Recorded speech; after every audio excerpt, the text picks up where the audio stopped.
মমতা বন্দ্যোপাধ্যায়ের আমলে না পশ্চিমবাংলায় একদম সরকারি হিসাব আমি বলছি, এটা কোনো আমাদের হিসেব নয়, 8,300টা স্কুল বন্ধ হয়েছে, 22,500 নতুন মদের দোকান লাইসেন্স পেয়েছে। এইটা হচ্ছে সরকারি তথ্য।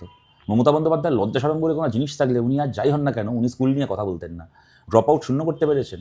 আজকে পশ্চিমবাংলায় কোনোদিন যে জিনিস কেউ কল্পনা করতে পারেনি, পরপর 3 বছর মাধ্যমিক উচ্চ মাধ্যমিকের পরীক্ষার্থীর সংখ্যা গতবারের থেকে কমলো। স্বাধীনতার পর থেকে যে জিনিস কখনো হয়নি। কেন কমলো? কেন কমলো? প্রথমবার যখন হলো ওরা বললো কোভিডের জন্য অনেক ছেলে মেয়ে পড়াশোনা ছেড়ে দিয়েছে, তার সংখ্যাটা কমেছে। তারপরে আরও 2 বছর একই জিনিস ঘটে চলেছে। বছরকে বছর মাধ্যমিক উচ্চ মাধ্যমিক পরীক্ষার্থীর সংখ্যা কমছে। স্কুল বন্ধ হওয়ার সময় রাজ্যের শিক্ষামন্ত্রী বিধানসভায় দাঁড়িয়ে বলছেন যে স্কুল আমরা বন্ধ করছি কেননা স্কুলে শিক্ষক নেই, কোনো স্কুলে ছাত্রছাত্রী নেই। আমি পরশুদিন ছিলাম মেকলিগঞ্জে, শুনতে পেলাম মেকলিগঞ্জ যে হাই স্কুল আছে 2011 সালের পর থেকে ওখানকার সায়েন্স ডিপার্টমেন্টই বন্ধ, কেন কোনো শিক্ষক নেই। মেকলিগঞ্জ হলদিবাড়ির এখন এমন অবস্থা, আমি একটা উদাহরণ হিসেবে আপনাদেরকে বলছি, মানুষজন যাদের একটু পয়সা কড়ি রয়েছে তারা মেকলিগঞ্জ ছেড়ে হলদিবাড়ি ছেড়ে জলপাইগুড়ি শহরে গিয়ে কি আলিপুরদুয়ার শহরে গিয়ে বাড়ি ভাড়া নিয়ে থাকছেন শুধুমাত্র ছেলে মেয়েকে যেন একটা স্কুলে পড়াতে পারেন তার জন্য। কেন মেকলিগঞ্জে হলদিবাড়িতে স্কুল নেই, স্কুলে সায়েন্স ডিপার্টমেন্ট নেই, স্কুলগুলো উঠে যাওয়ার মতো অবস্থা।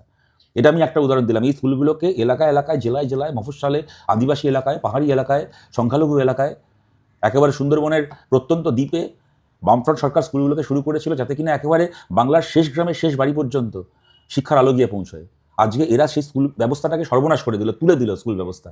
স্কুলে এখন সব পাবেন, নীল সাদা রং পাবেন, সাইকেল পাবেন, ব্যাগ পাবেন, সব পাবেন, খালি ক্লাসে শিক্ষক পাবেন না, আর পড়াশোনা শেষে একটা চাকরি পাবেন না। এই হচ্ছে স্কুলের অবস্থা। তারপরে মমতা বন্দ্যোপাধ্যায় আবার শিক্ষা ব্যবস্থা নিয়ে বড়াই করে আবার টুইট করছেন।